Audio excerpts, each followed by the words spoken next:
Hey everyone. So, Ivy the Occultist put out a 12 Days of Yule challenge. So that is what we're going to be doing for the next 12 days. This first one is share a winter solstice ritual or tradition. So first off, I'm going to share two things. One is a ritual and one is an actual tradition that I do every year. And I'm going to show you how to do it. So first off, on the ritual, it is already done. It's already put up on my channel. So I am just going to link it. It's either going to show up somewhere on your screen or it's definitely going to be down in the descriptions below. So you can just go there and you can either, look at the ritual as something to take inspiration from, or you can participate. All the wording for all the songs are in the description of that video, and just something that everybody has seemed to really enjoy this year. So the second thing I'm going to share is an actual thing that I do. So it's called an outlook reading. And I do these every year. And what it does is I do a path reading for both my physical life and my spiritual life. So I separate them out, especially when I do it for other people, because other people have a tendency to try and mesh the two together. And so things that are meant for their spiritual aspects, they tend to see in physical aspects, which there's a reason for that, because, we're not separate beings. We have that overlap. But I think it's really helpful to see really areas in growth of your spiritual life and then areas in growth of your physical outward community type life. So that's how it starts. And then each month there's a different spread that goes through to tell you about what energies are at the forefront, what to be cautious of, an action to embrace, questions to be answered, and something to let go of. At the end of this video, I will post the actual spreads and positions so you can do this on your own. Like I said, I do this every year. I started as for myself and found it to be spot on all the time, every month, all throughout the year. And so I started doing it for other people, and they were finding the same thing. The problem is I can only do this kind of reading for a small group of people every year. And so I only offer a few of those readings a year. It's generally under 30. It's generally around 20 though. But between 20 and 30 readings a year I'll do, because they're really intensive. You're channeling the entire time that you're doing these readings. And in that way, it makes it very exhausting. And it takes about 2 days to do the full reading. So I'll do all the reading and I'll have all the notes for it. And then I have to put it into a format that other people can read. So in a PDF format. So it's a lot of time. But I think these readings are really fantastic. I think they are a great way to get a peek at the year coming and give us a guide through each month. Not to tell us what to do, but just things that are around us and to be aware of and to heighten our sensitivity to during those points. And the questions are really good, especially for shadow work kind of aspects, because you're going deeper. And I'll show you what all that looks like as we go through. But that's why this year I've decided that I am sharing how to do these readings. I did it on my Pathos, and that will be linked in the description down below if you want to read that article that also has all of the spreads and stuff within it. But I also want to share it here so more people can access it and more people can do this for themselves, because I truly believe in this reading. It's something that is always consistent, and I always have people coming back to me throughout the year going, oh my God, this happened. It's been spot on the entire year. This has really helped me in, keeping my focus on the project that I'm working on, things of that nature. So that's why I want to share it. And it's my tradition. For winter solstice, I do my own. So here we go. Okay, so my video messed up a little bit, and so you didn't get to see the shuffle of this. Before I go into this, though, I do want to show you the decks that I am using. So for my primary deck, I am using the Santa Muerte Book of the Dead deck, and that has been my personal primary deck for a while now. And then I'm using the Seasons of the Witch decks. They have numerous different decks that align with different energies of the different seasons of the year. And I absolutely love them. The artwork is beautiful. The stories within them are beautiful. And they just work really, really well. And so I'll show you a little bit of how I do that. But like, I'll start with In Bulk and use that one for the beginning part, and then move into the Beltane, which is more of their springy summer kind of energies. Then there's the Mabon deck, the Samhain deck, and then the Yule deck. Out in May, they're coming out with their Summer Solstice deck, which I'm really excited about. That'll give me 2 decks, one that really denotes spring, because Beltane really has more of a spring kind of a feel to it. And so the other one should have a really more of a summery feel to it, which I'm really excited about. But I'll use those in the monthly readings, and I'll show you how I do that. But I just wanted to point those out of the decks that I'm using and the reasons why I really like the Seasons of the Witch deck. And you'll see as we go through. I think they're really great decks to use for this particular type of reading. So like I said, the video got messed up when I was shuffling, and so you don't get to see the shuffle, but we will go through the reading together. So this one is the spiritual path, and this is the one that I'm going to show you. Like I said, I'll do one for my spiritual path and one for my physical path, so I have both of them, but they will overlap and correlate together because I'm one single person. But I do like to have them separate. And at the end of the video, I will have all of the spreads listed so you can see what it looks like, what each position is. I'm just going to go through so you can understand. Oh, that's interesting. Okay, spiritual path. So this is my spiritual life and the spiritual work that I'm going to be doing. In the center, you have your core energy. This is the energy that is in everything else. It is the core energy of my year. It is connected to every other aspect of the card and what rules, basically. It's like a ruling energy. For this one, it's really mastery of emotions. To weave them, to shift them, to create from them, to bring together people with them. And when I go into some of the later prompts, when we get into talking about the previous year and where my path is going, you're going to hear all about that. Up here, spirit, so soul, my inner self. It's talking about all the wealth I have gathered throughout my entire journey. I've been on my journey for over 35 years. And I've been on this in-depth journey currently that we're talking about, that I am transmuting from one space to another, have recently just transmuted from one space to another of this kind of a journey.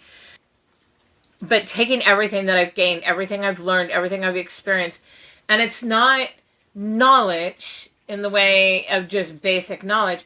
This is knowledge that I have explored and seen dualities within and perspectives and grown with and experimented with and have been able to see results in the hindsight. This is the wealth we're talking about. We're talking about real wisdom, not just knowledge. And taking all of that, giving it to others to share in that opportunity of that kind of growth and that type of movement. So it's talking about everything that I've gained, but also moving it into a place of sharing, which I already do, but the way that we're about to head in, Hierophant. Different kind of energy. And we'll go into that in a minute too. So in the outer, my outward self, You know, all the memories, all the past, all the things I've gathered in service to the deity, my guide, and what we're building together, this sacred kind of a garden. It's really about community. It's really about taking everything that I've learned, sharing it, inspiring others, but also about community. And we'll get more into community because we've got more community over here. What was. This is what was that I already possess that's going to help me on this journey. It's going to be a point of help. It's not was and, you know, put it in the past. This is a was that's going to help you in your journey.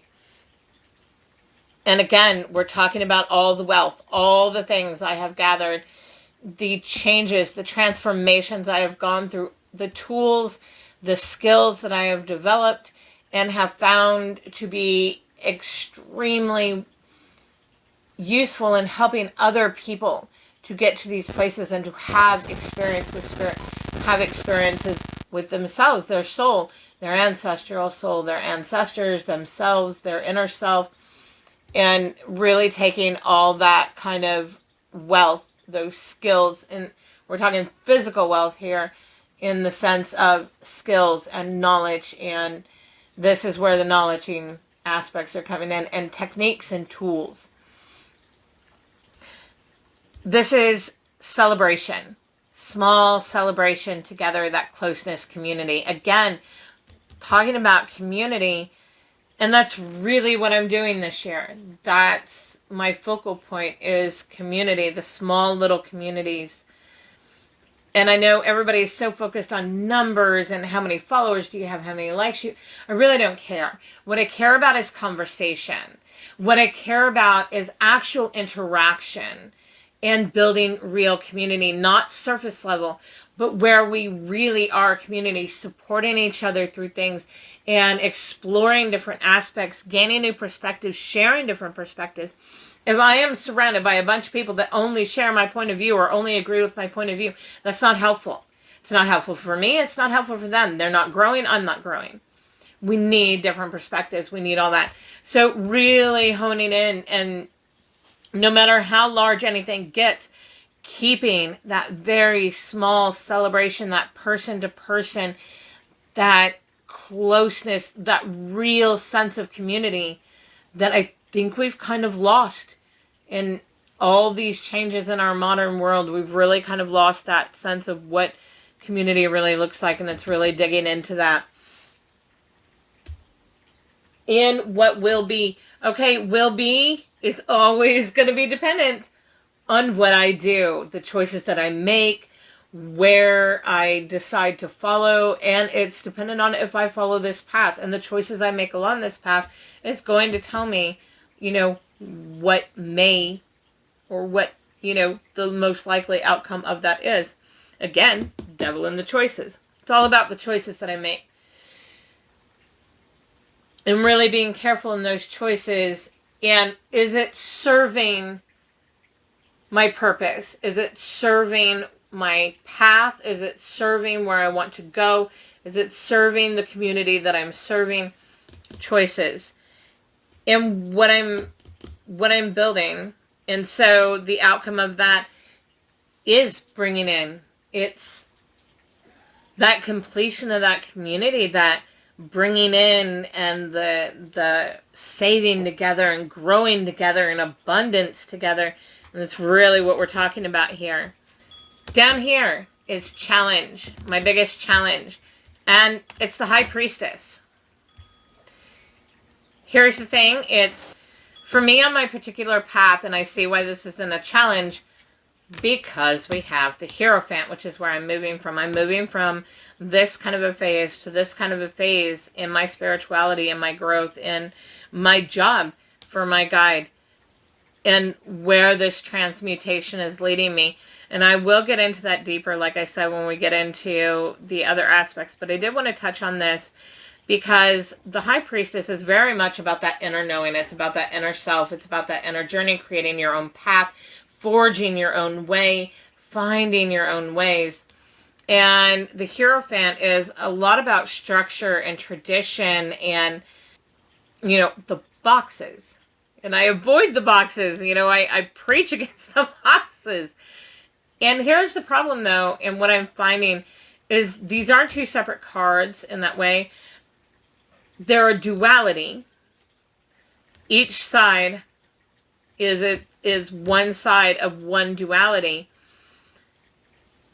Yet they blend and work together. And that's where I am right at this very moment, is in that blending.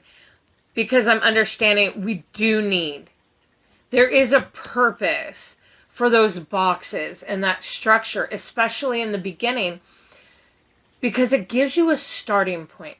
It gives you some skills and some aspects to help you get started, to help you start connecting, to help you start growing and moving in the direction you want to move. So even though I hate labels and I hate the way that we do boxes, we do need them in the beginning. But the biggest issue that I think that I have isn't with the structure in the box itself. And I'm realizing this, that it's the way people stay in the box. So they get in this box and it helps them, give them skills and things to start focusing on and a direction to point them in, so they have some, you know, direction there. And you're supposed to move out of the box. But what I keep seeing people do is stay in the box. And so I find myself over here in the High Priestess of, you know, you really need to tap into your inner knowing. You really need to be carving out your own path and being independent and looking at all this with inspiration, which you are supposed to be looking at this through inspiration. But it is truly a blending in this duality, balancing, bringing this duality into alignment. So yeah, we're going to go a lot deeper into that. But that's why she's my challenge. Because she's only one half of the duality that I have to be blended in and work within to do the work that I'm set to do. My guide through this is unity. It's union. It's two sides, two opposites, bringing together as one. Again, duality, blending, bringing together as one. So an undercurrent, an underlying energy. So as this is the primary forefront energy, this is the underlying current of the energy. And it's really strengthened foundations. I've spent over 10 years deconstructing everything, reconstructing everything, experimenting, exploring, you know, looking through hindsight, what gets results, what doesn't. For me, for the people that I mentor, for the people that I teach, I'm very results-based. If I'm not getting results, it's not working for me. It's not worth it for me. This is something we're not doing. I am very results-based when I teach. It's why I teach in a format of skills and structures in a way that you need to explore and go deeper and figure out what works for you, and guiding people along that process. So the undercurrent is staying strong in the foundations that I built. My foundations are good. I need to keep my foundations. All the structure on top of my foundation may change and shift and move and alter because I'm growing, I'm evolving, we all are. But there's strength here, and I need to continue to sit in that strength in my foundations. So that is a path reading. And you only do these twice. You do one for your spiritual, one for your physical. And that's a glimpse of what it looks like when you're putting it together and when you're reading it and how those positions work.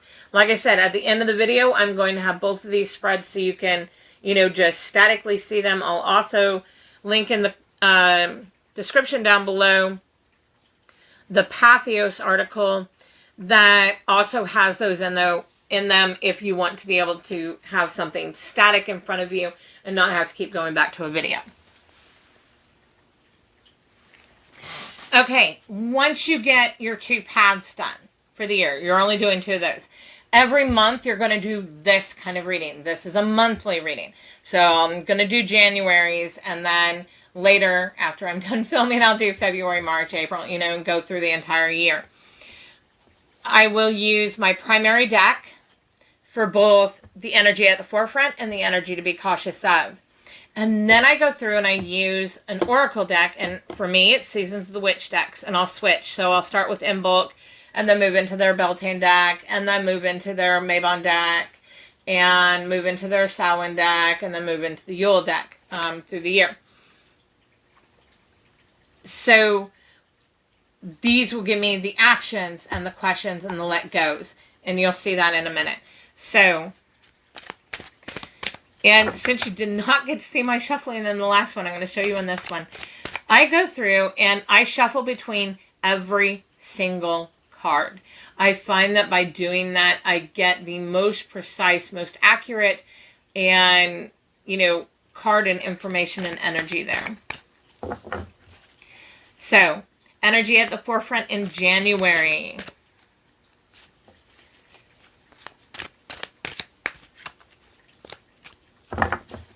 Energy at the forefront in January.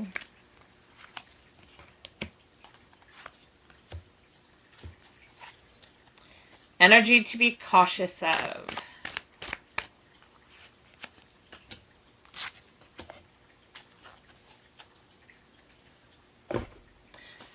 And then I'm going to go down here.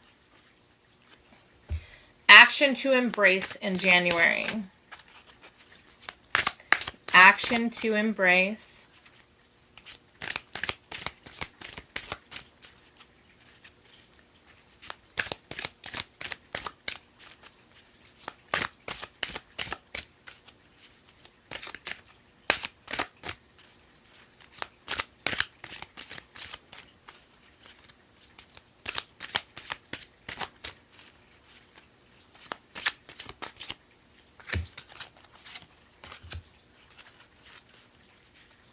Questions to be answered.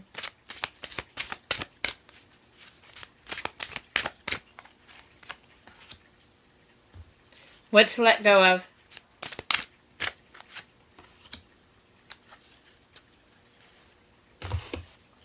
Okay, so in January, the energy at the forefront is the start. So it's that guiding, it's that moving, that leading, that, being a light. And the journey is not done. We're almost there. And so this is really complicated to get into because it has a lot to do with the other. So you'll understand it later. But one part of my journey is done.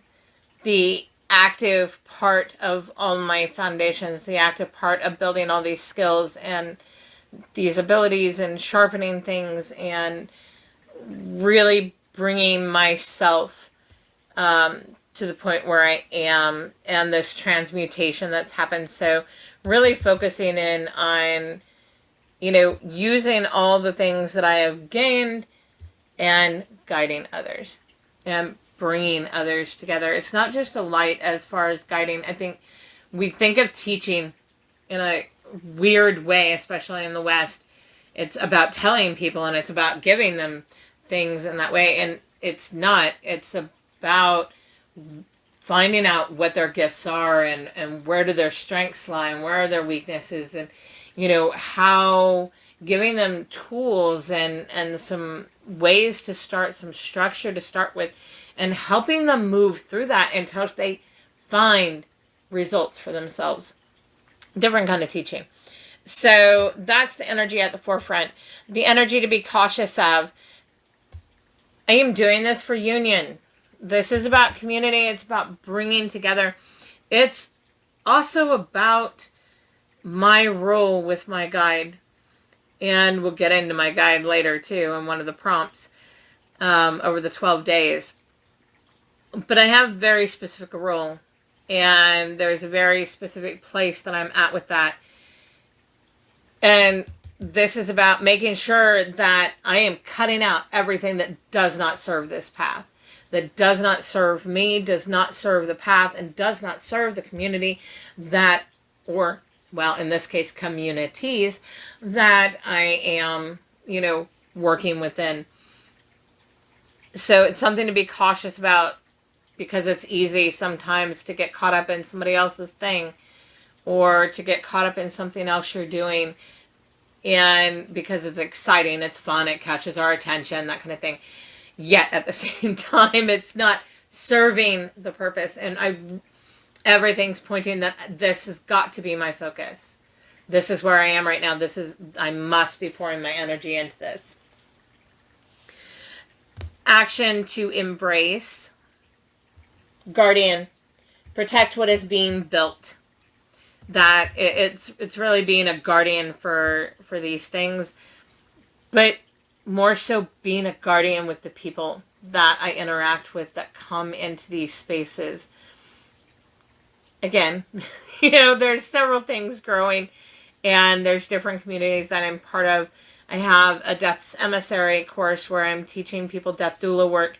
And so that is a community in itself. It's a year-long course, and it's really one-on-one and very small community. I also have the Temple of the Crane, which is community. And then the bigger community that I want to grow now, where I want us to be.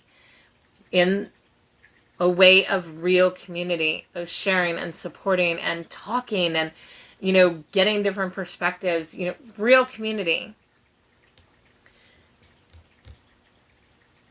Questions to be asked. So this is really talking about, spiritual neglect, the things. I have a tendency to neglect myself at times, and it's one of my boundaries. I've done much better.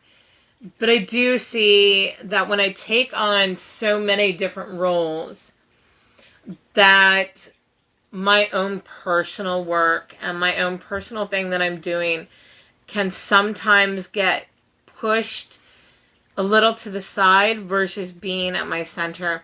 And so my questions are going to be things like, what does spiritual neglect look like? Because I need to define it.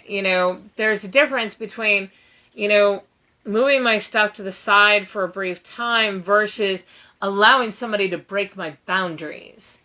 And for, well, it's not allowed. It's not allowing somebody to break my boundaries. It's me breaking my boundaries for other people. So what does spiritual neglect actually look like? What are the ways to avoid it? What are some practices that I really need to sit into for myself to ensure that this is not happening? So that's the kind of questions. And like I said, I'll journal these questions at the very beginning of the month. I'll journal on them. I'll take some time and really start thinking about it and answering those questions for myself. And at the end of the month, I'll go back and I'll reflect on them. And I'll reflect on the month. What happened this month? Was there a place that this was tested? Did this come up? How did I react to it? How did I work with it? What were the outcomes? What could I have done better? But do not dwell in your reflection. The past is the past. You cannot change it. You cannot do anything to make it different. We learn from our past. That's why we remember. We remember so we can make different choices and learn later. What to let go of. We're not doing shadow work anymore. We're not deconstructing the self anymore. There's none more of that to be done at this point. All we're doing from this transmutation is being, living, and moving in the way that we're moving now. With the foundations that we have built, the foundations are good, the foundations are strong. So again, it's, don't think that I need to be doing this kind of shadowy work thing. That's not the work in front of me right now. It's not like I'm done. I'm sure things will come up later, and they'll come up throughout the year. I expect another reading where it's like, we need to be looking at this. But right now, it's not about this. It's about this. So that is your month. And those are ways to look at it and work with it and move with it throughout the year, each month, and moving through each month and looking at each month. So this is an outlook reading. Like I said, I'm going to post up the couple of pictures so you can see the spreads and their positioning. There's also the Pathos article listed in the description down below. Thank you, Ivy. This has been really great. I'm enjoying it so far. Yeah. So follow along, not just with me on these 12 days, but do hashtag 12 days of Yule on YouTube. Find the different creators out there. We've got a bunch of small creators that I've never seen before that are doing this, and I'm just really loving it. I'm loving watching them, seeing their different styles, seeing their different opinions, and the things that they're doing. And it's sharing, right? That's what we're here for. So, yeah, go check them out. Go see what everybody's doing. It is really fun. So thank you, Ivy, for doing this. Thank you, everybody that's participating. And thank you, everybody that is coming here, watching mine. And share your own in the comments. I'd love to hear what you're doing. And if you're doing videos, or maybe you're going to blog about this instead of do a video, post it in the comments below. Let's share. Let's find each other. See you later.